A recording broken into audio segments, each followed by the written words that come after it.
Upon being hired to the school district to assist in building more inclusive school community in terms of gender identity and sexuality, I'm going to try to address these three questions. How do schools currently reinforce heteronormativity and marginalized gender and sexual diversity? How could educational spaces affirm the identities of LGBT students?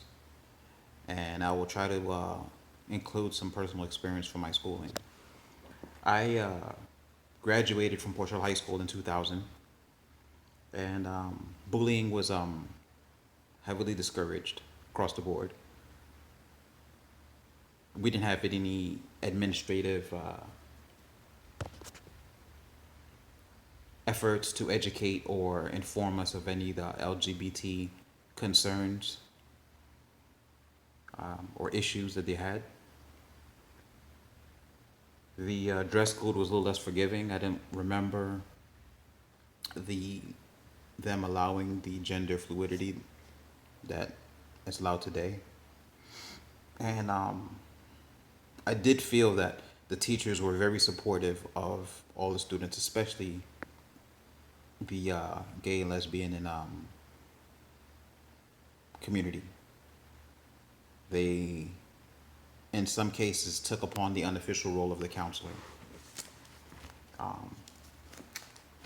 few examples of how the heteronormativity was reinforced in schools, I believe, were in school dances, the language or limited language, understanding, participation in sports, plays, newspaper and plays,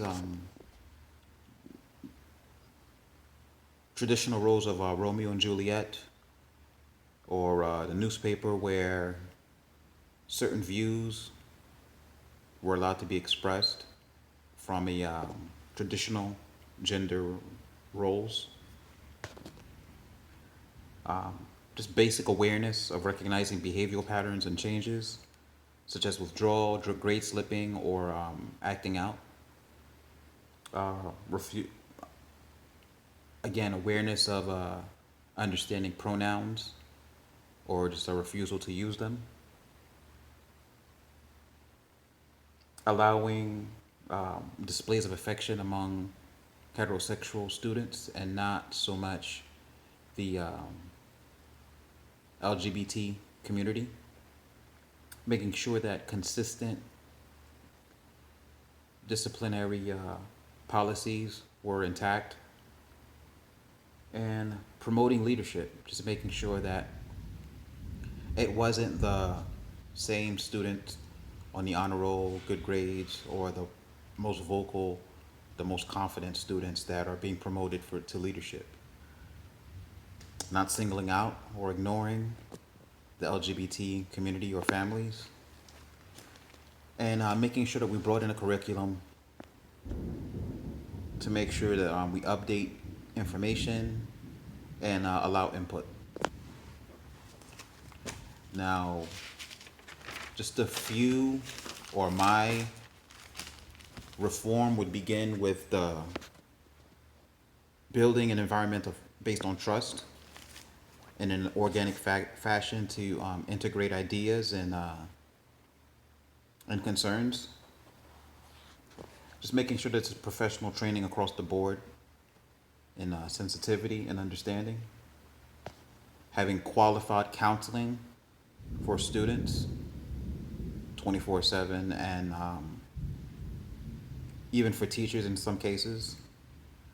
Making sure that there's group historical projects, research, quizzes if necessary. Having the students, families, and teachers create the school vision within that framework. Learning about local and international laws to understand the community's concerns and anxieties. I think it's important to set aside our personal beliefs, no matter how supportive we think we are or aren't. And this is would be done to reach a positive common goal of making sure that diversity amongst the LGBT community is shown and supported from the top down at the administrative level.